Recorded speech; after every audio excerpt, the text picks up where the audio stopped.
aku Clarissa Punipun, panggilan pendeknya mungkin Puni.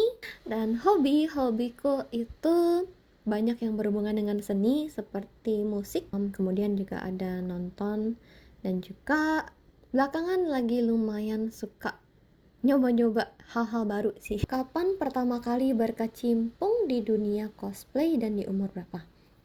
Pertama kali berkecimpung di dunia cosplay itu tahun 2006. Jadi waktu itu pertama kali lihat yang namanya cosplay itu di sekitar tahun 2005. Itu aku pertama kali lihat foto cosplay di majalah Animonster.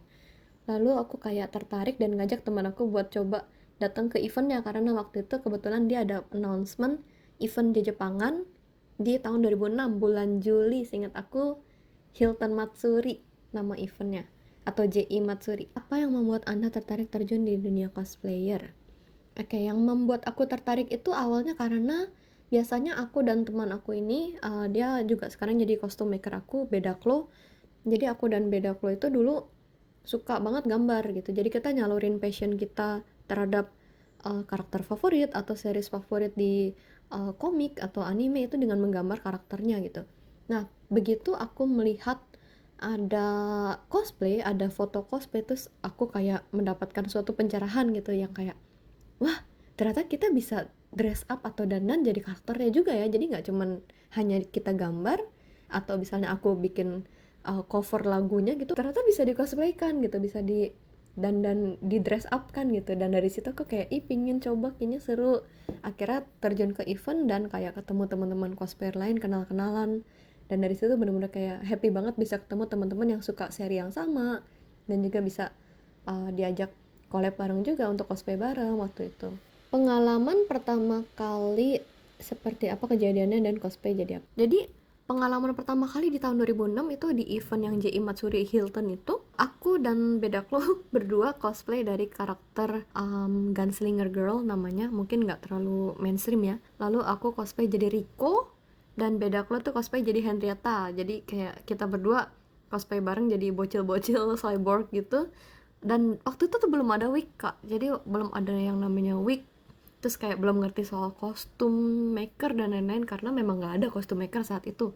Jadi tuh beda Klo sama aku kayak kita ke penjahit untuk kostumnya.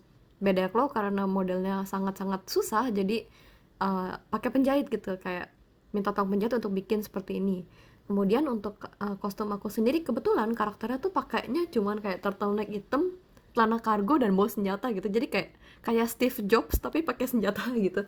Dan karena untuk kostumku tuh lumayan simple, jadinya aku mix and match gitu. Jadi aku cari turtleneck dan cari celana kargo gitu. Jadi waktu itu belum ada wig, dan kita akhirnya pakai spray. Dulu tuh mereknya ingat banget, merek Sasha gitu, kalengan gitu, spray rambut warna gitu. Dan karena karakterku blonde, tapi ternyata tuh spraynya nggak ada yang blonde banget blonde gitu, jadinya warna rambutku tuh nggak blonde, jadinya tuh kayak agak bronze koneng aneh gitu. Abis itu pas nyampe di event, kayak yang pertama kali aku lihat tuh yang kayak, wow, banyak booth makanan Jepang gitu, kayak takoyaki.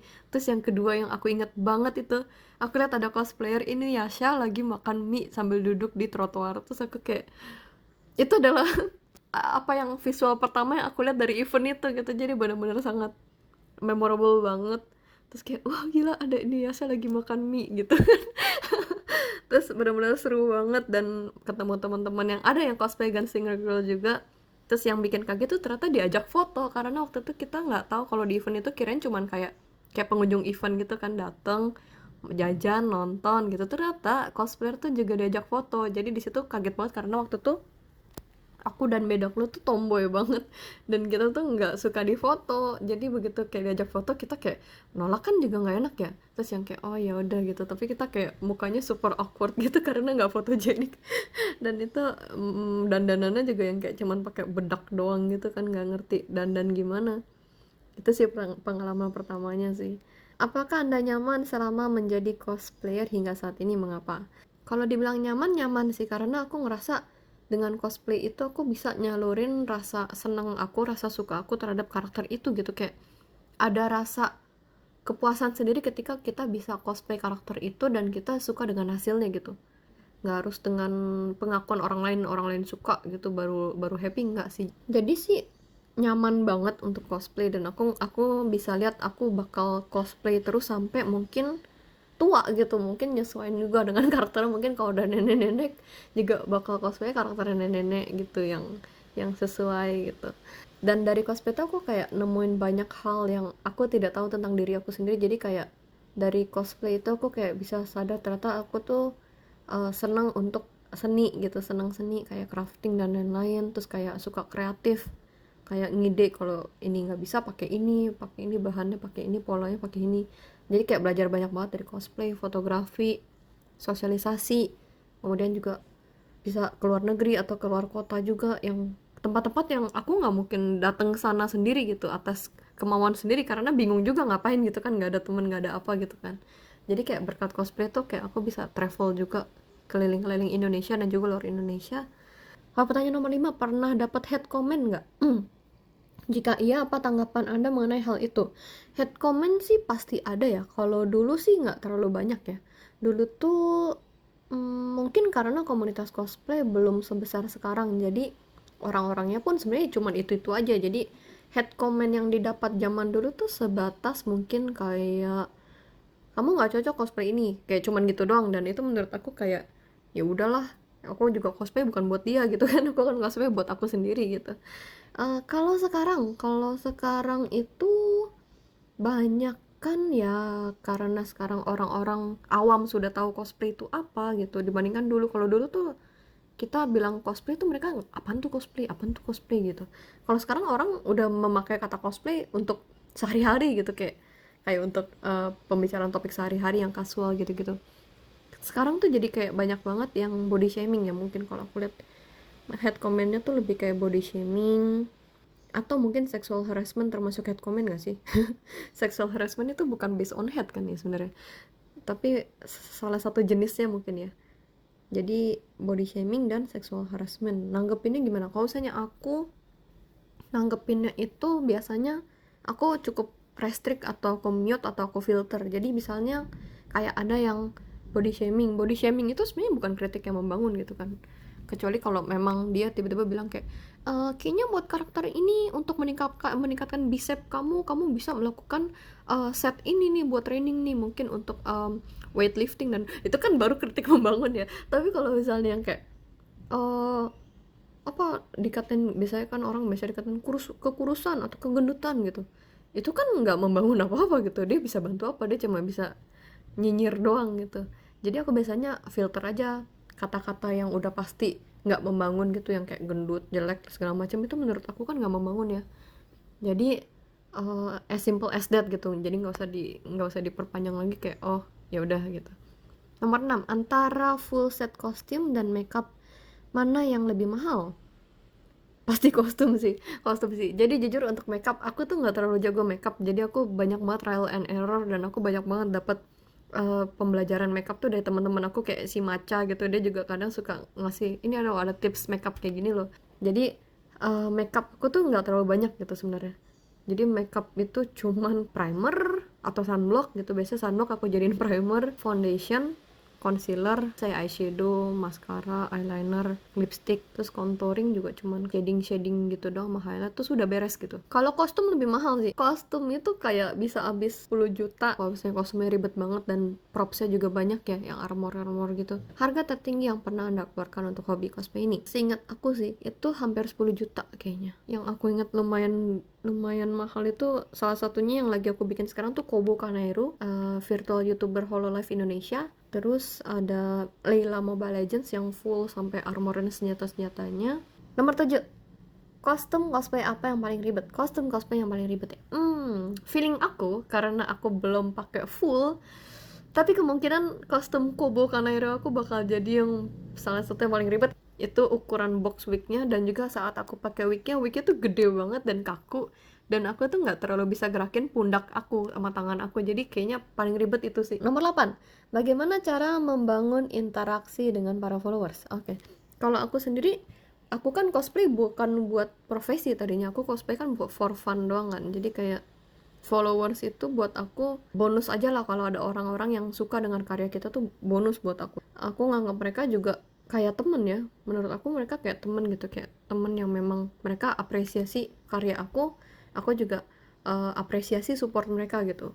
Dan aku berusaha untuk bisa selalu interaksi, walaupun nggak mungkin aku balesin kayak begitu banyak message atau komen kan ya, tapi aku akan berusaha sebisa mungkin di saat lagi senggang aku bakal coba interaksi dengan mereka gitu. Keluh kesah menjadi cosplayer itu pertama mungkin dompet ya.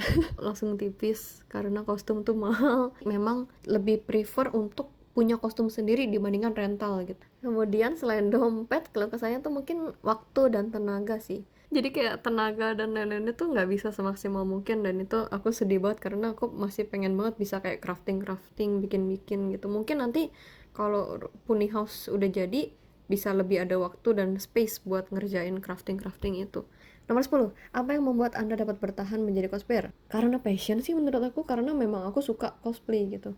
Bukan karena profesi, bukan karena orang lain, karena memang aku suka dan aku pingin gitu. Kalau aku pengen ya ya udah aku kerjain, kalau enggak ya enggak. Nomor 11, event cosplay apa yang biasa Anda kunjungi?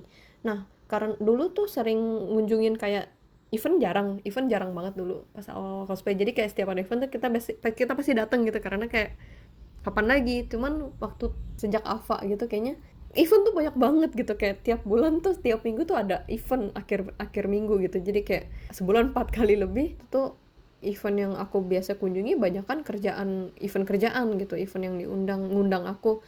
Tapi kayak di luar itu aku lumayan sering ngunjungin yang kayak Komifuro gitu-gitu. ICC juga aku sering ngunjungin, popcorn gitu-gitu. Kalau lagi nggak kerja juga kadang aku dateng lihat-lihat jalan-jalan. Aku juga seneng kadang-kadang beli-beli apa karya-karya dari teman-teman artis juga tuh yang suka bikin kayak keychain, bantal, dan lain-lain itu. 12. Pernahkah Anda merasa bosan atau jenuh sama menjadi cosplayer? Adalah. Tadi pernah aku bahas juga, karena belasan tahun itu bukan waktu yang singkat ya. Jadi ada masanya dimana kayak lagi bosan, lagi jenuh gitu. Mungkin kayak lagi nggak ada series yang aku lagi demen banget gitu, kayak B aja nggak gitu. Pas lagi ada yang aku senengin baru cosplay lagi, kayak gitu sih. Paling aku nggak terlalu yang kayak maksain harus cosplay tiap bulan, nggak sih. Terus nomor 13, pernahkah Anda merasa down selama menjadi cosplayer? Down itu pernah pastinya, terutama pas aku masih umur belasan dan 20 awal itu kan masa-masa dimana kita sebenarnya kayak anak-anak itu banyak mencari validasi diri, ya nggak sih?